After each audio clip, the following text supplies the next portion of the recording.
Business అనేది 2 రకాలుగా ఉంటదండి. Professional business, unprofessional business. First మీరు అసలు ఏ రకమైన బిజినెస్ చేయాలనుకుంటున్నారో డిసైడ్ కాండి.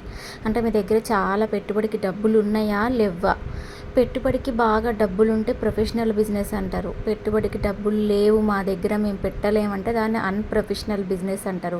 మనం ఈరోజు మాట్లాడుకునేది మెడిసిన్ కవర్స్ గురించి మాత్రమే. సో ఇక్కడేంటి, ఎక్కువ పెట్టుబడి పెడితే మనకి ఎక్కువ ప్రాఫిట్ వస్తది. సో ఇక్కడేంటి, హై ఇన్వెస్ట్మెంట్ పెట్టాలి. నెక్స్ట్ ప్రొడక్ట్ కూడా మస్తు క్వాలిటీ మెయింటైన్ చేయాలి. నెక్స్ట్ మనం అమ్ముకునే స్కిల్స్ ఉండాలి. నెక్స్ట్ దానివల్ల మనకేం జరిగిద్ది, ఎక్కువ కాస్ట్ వస్తాయన్నమాట, ఎక్కువ లాభాలు వస్తాయన్నమాట. మనం పెట్టుబడి పెట్టిన కొద్దీ, మన క్వాలిటీ పెంచిన కొద్దీ మనకి లాభం ఎక్కువ ఉంటుంది. నేను ఇక్కడ చెప్పేది అన్‌ప్రొఫెషనల్ బిజినెస్ కాబట్టి తక్కువ ఇన్వెస్ట్మెంట్ పెడతాం. ఇక్కడ మన కష్టాలు చెప్పుకునే అంత టాలెంట్ ఉండాలి. సార్ మాకు ఈ పరిస్థితి ఉంది ఇంట్లో, మా దగ్గర కవర్స్ తీసుకోండి అని చెప్పండి. నెక్స్ట్ దానికోసం కొంచెం హార్డ్ వర్క్ చేయండి, టైం సెట్ చేసుకోండి. ఏమన్నా నమ్ముకున్న వాళ్ళకి ఈ అన్‌ప్రొఫెషనల్ బిజినెస్ అనమాట.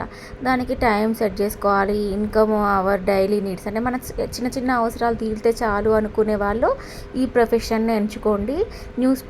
పేపర్స్ తోటి కవర్స్ తయారు చేసుకోండి. ఈ పేపర్ కవర్స్ ఎట్లా తయారు చేస్తారు, ఏం చేస్తారు అనేది యూట్యూబ్లోకి వెళ్ళి ఎట్లా ఓపెన్ చేయాలి, నేను ఏమేమి వీడియోస్ అప్లోడ్ చేసినా మీరు ఎట్లా చూడాలి అనేది నేను ఒక్కొక్కటిగా క్లారిటీ ఎక్స్ప్లెయిన్ చేస్తూ ఉంటాను మీకు ఈ వీడియోలో. కొంచెం వీడియో లెంత్ ఎక్కువైంది చూడండి, ఎందుకంటే చాలామంది కామెంట్స్ చేస్తున్నారు.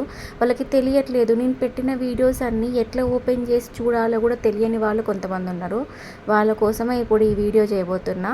ప్రొఫెషనల్గా పేపర్ కవర్స్ చేసేవాళ్ళు ఒక పని చేయండి. అపోలో, మెడ్ ప్లస్ ఇట్లాంటి పెద్ద పెద్ద మెడికల్ షాప్స్ ఉంటాయి కదా, వాళ్ళకి మీరు మెషిన్స్తో తయారు చేసిన క్వాలిటీ కవర్స్ అమ్మండి.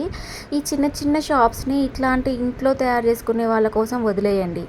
పెద్ద మెడికల్ షాప్స్లో కొంచెం కాస్ట్ ఎక్కువైనా క్వాలిటీ కావాలని చెప్పి కొనుక్కుంటారు. ఈ చిన్న చిన్న మెడికల్ షాప్స్లో ఏంటి అంటే క్వాలిటీ కాదు, సరే పాపం వీళ్ళ అవసరాలు కూడా తీరుతాయి కదా అని చెప్పి ఆలోచించే వాళ్ళు ఉంటారు. కస్టమర్స్ కూడా కవర్ని పెద్దగా పట్టించుకోరు. ఉందా లేదా, వాళ్ళకి కావాల్సింది మెడిసిన్ కదా, అంతే. గుర్తుపెట్టుకోండి, ప్రొఫెషనల్ అయితేనేమో మిషన్స్తో పేపర్ కొనుక్కొచ్చుకొని తయారు చేసి క్వాలిటీగా అమ్ముకోండి. అన్‌ప్రొఫెషనల్ అయితేనేమో నేను నెక్స్ట్ వీడియోస్లో చూపించినట్టుగా న్యూస్ పేపర్ కొనుక్కొచ్చుకొని సింపుల్గా తయారు చేసి మినిమం నీడ్స్, కాలేజ్కి వెళ్ళే పిల్లలు, స్కూల్కి వెళ్ళే పిల్లలు, ఇంట్లో బుక్స్ కొనుక్కోవడానికి ఇబ్బంది పడే పిల్లలు, నాలాగా ఎంసెట్ ఫీజుకి 30 రూపాయలు తక్కువ పడితే ఎవరిని అడిగినా ఇవ్వకపోతే తయారు చేసి ఇచ్చి వెంటనే ఆ ఫీజు కట్టుకున్న పిల్లలు, అట్లాంటి వాళ్ళకి ఈ చిన్న బిజినెస్ ఐడియా అయితే యూజ్ అవుతుందని నేను అనుకుంటున్నా. లక్షలు సంపాదించాలనే ఆ హోప్తో మాత్రం ఈ చిన్న బిజినెస్ని మాత్రం చేయకండి. ఇంకా వేరే బిజినెస్లు ఉన్నాయి, చెప్తా.